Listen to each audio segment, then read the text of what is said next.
two sisters, identical twins. They speak, but only to each other.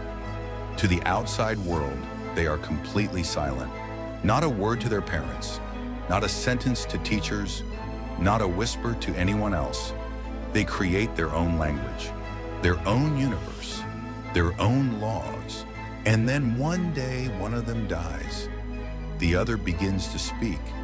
This is the true story of June and Jennifer Gibbons, the silent twins.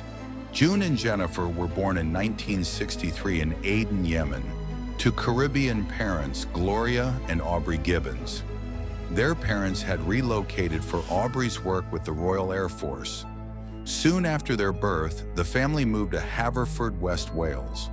The twins were the only black children in their school. They faced racial bullying and isolation. From the very beginning, the girls were different.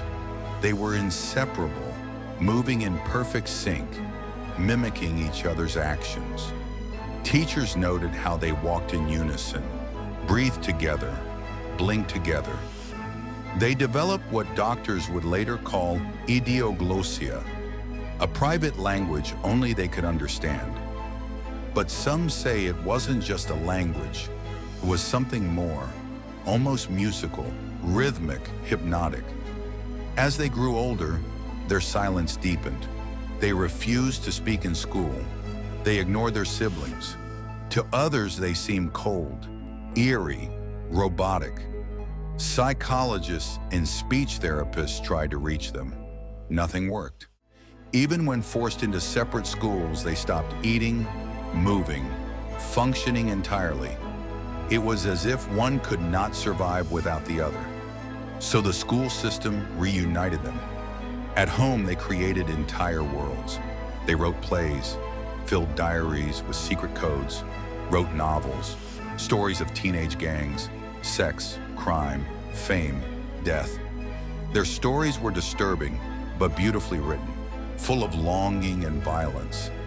As teenagers, they started to withdraw from reality. They locked themselves in their bedroom for hours, even days. They created complex fantasy lives. They spoke in whispers, their own language becoming more intense, more isolated. They filmed home movies of each other. They would play roles, sometimes even pretend to be the other twin. But fiction began to bleed into reality. They began to act out. Vandalism, shoplifting, arson. In one incident, they set fire to a tractor dealership, causing tens of thousands of pounds in damage. They were caught, arrested, and labeled as delinquents. The courts didn't know what to do with them. Instead of prison, they were committed to Broadmoor Hospital, one of the most notorious high-security psychiatric facilities in the UK, housing murderers and the criminally insane. They were just 19 years old. Inside Broadmoor, they were heavily medicated, watched constantly, tested. Still, they wrote pages and pages of poetry, prose, and journal entries. And what they wrote was chilling.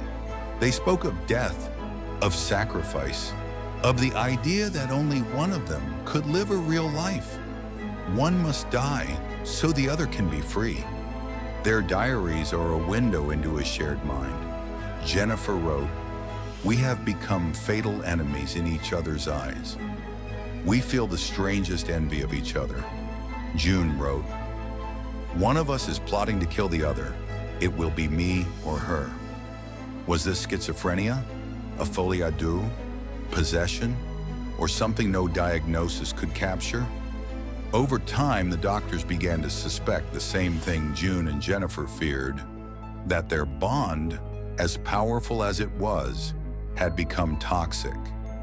In their final years in Broadmoor, they began to speak of a pact, a decision, that for one of them to live, the other had to die. No one took it seriously, not until the day of their transfer. In 1993, after 11 years in Broadmoor, it was decided the girls would be moved to Caswell Clinic, a lower security facility. They were now 29 years old. During the transfer, Jennifer became strangely subdued. She leaned over and told a nurse, "I'm going to die today." And hours later, she did. She collapsed unexpectedly, was rushed to the hospital. She died of acute myocarditis, inflammation of the heart. No drugs, no poison, no trauma. Her heart simply stopped. June was devastated, but then something changed. She began to speak to doctors, to nurses, to journalists, to strangers. She gave interviews. She lived independently. She said, "We were war-weary. I am free now, liberated. And at last, Jennifer is free." People asked, was Jennifer's death planned? Was it psychosomatic? Was it an agreement? Some say Jennifer gave up her life so June could have one. Others believe June absorbed the part of her that was silent. June went on to live a quiet life in the UK. She never married, never had children. She no longer writes. She avoids the media, but the story of the silent twins lives on. Books, documentaries, a feature film.